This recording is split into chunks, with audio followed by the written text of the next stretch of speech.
Baik, Assalamualaikum warahmatullahi wabarakatuh. Sebelumnya yang saya hormati dosen pembimbing yaitu Ibu Rasi Yuga Fiati MPD eh, serta teman-teman semuanya yang saya banggakan. Nah, puji syukur kita panjatkan kehadirat Tuhan Yang Maha Esa, yaitu Allah Subhanahu wa Ta'ala. Nah, pada kesempatan kali ini, saya Ratna Pausa dengan NIM 250101158 akan memaparkan materi penting dalam dunia pendidikan yang berjudul Hakikat Manusia dan Pengembangannya dalam Landasan Pendidikan.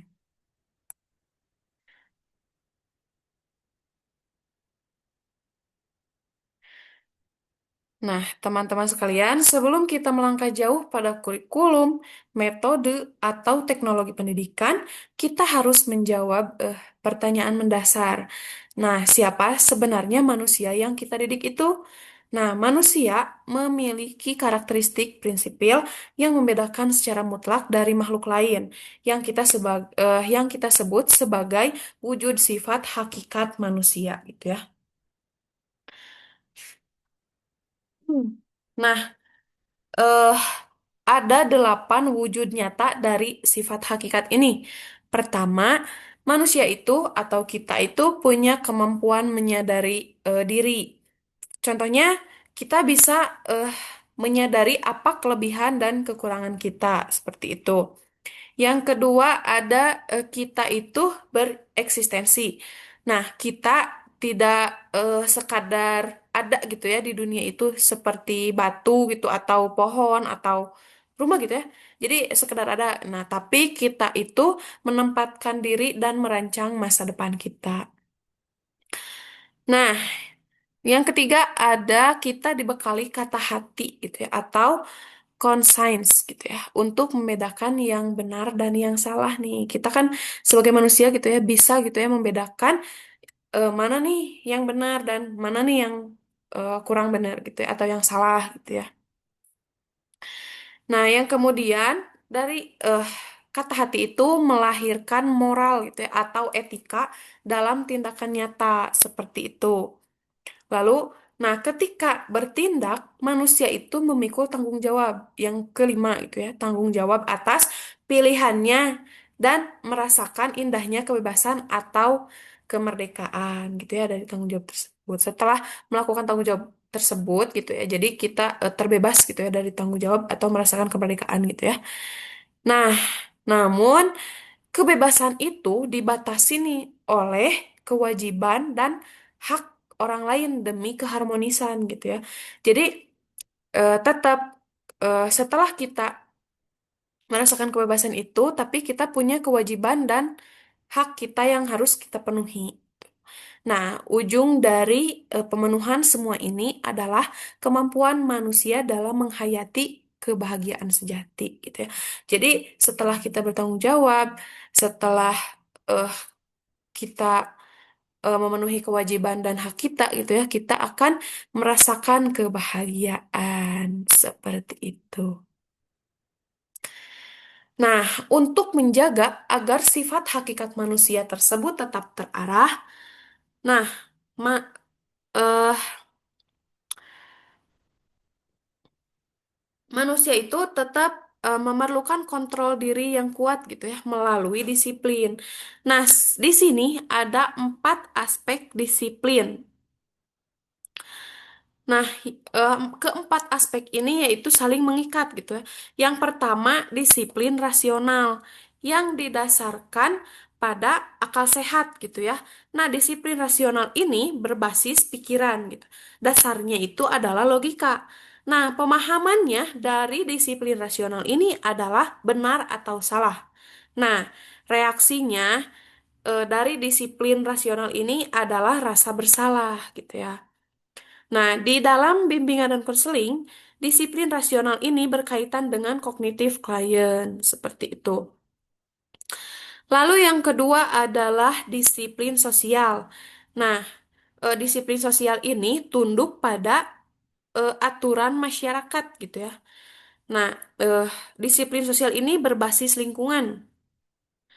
Dasarnya dari disiplin sosial ini adalah norma sosial.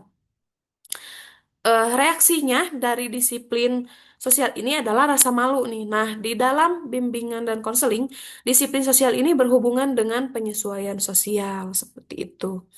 Lalu yang ketiga ada disiplin afektif. Nah, disiplin afektif ini untuk mengendalikan luapan emosi kita gitu ya. eh atau disiplin afektif ini berbasis emosi gitu ya. Dasarnya dari disiplin afektif ini adalah hati dan emosi. Reaksinya tuh gelisah gitu dari disiplin afektif ini bereaksi ke kitanya tuh gelisah gitu.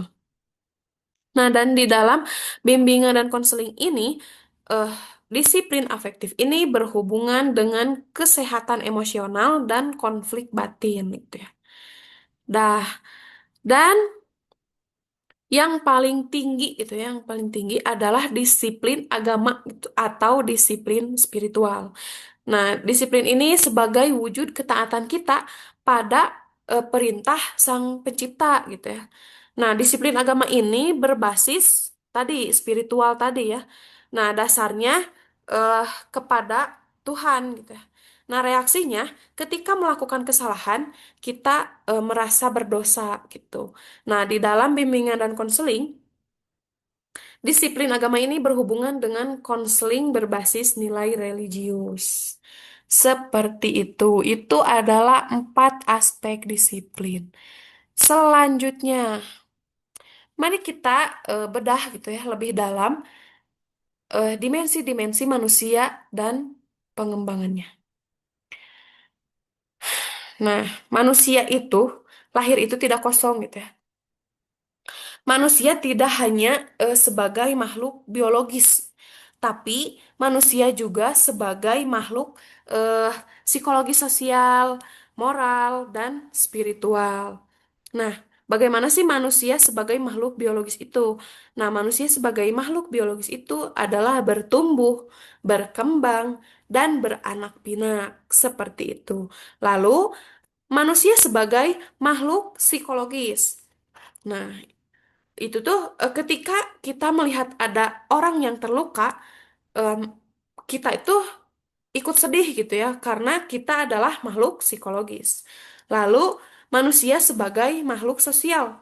Nah, jadi manusia itu hidupnya bersosial gitu, tidak bisa hidup sesuka hati dia gitu ya. Jadi tetap kita harus bersosial, tidak bisa sendiri-sendiri gitu.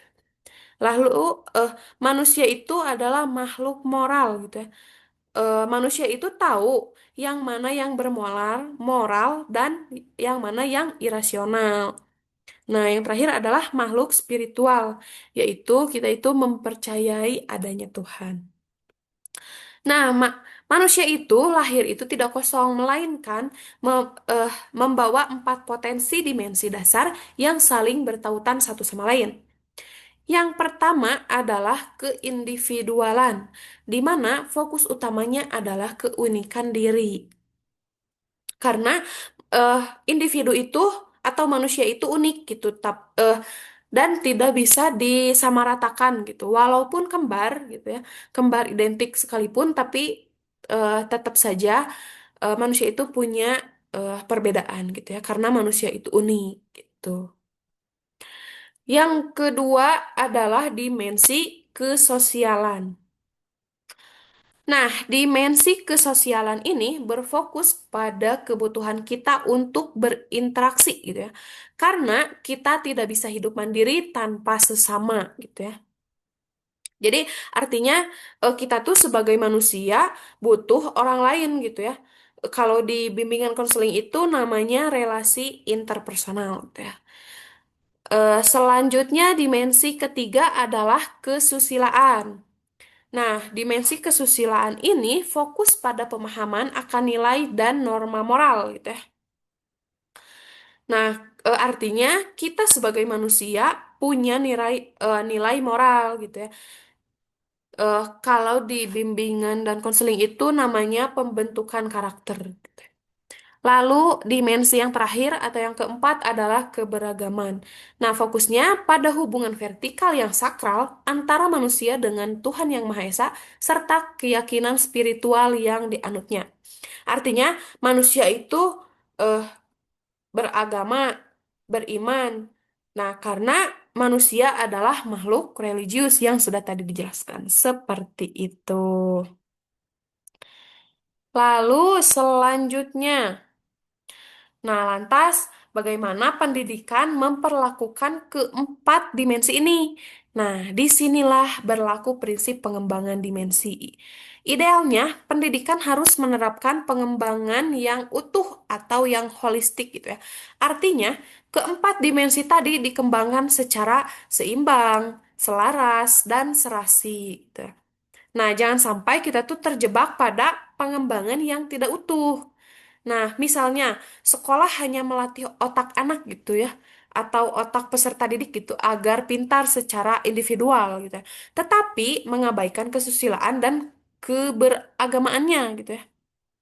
Sehingga melahirkan individu yang cerdas namun tidak bermoral gitu ya. Itu adalah kegagalan dalam pendidikan. Seperti itu prinsip pengembangan dimensinya. Lalu yang selanjutnya, dalam pembahasan nilai, seringkali kita bingung membedakan antara sopan santun dan moral gitu ya. Disinilah letak perbedaan antara etiket dan etika.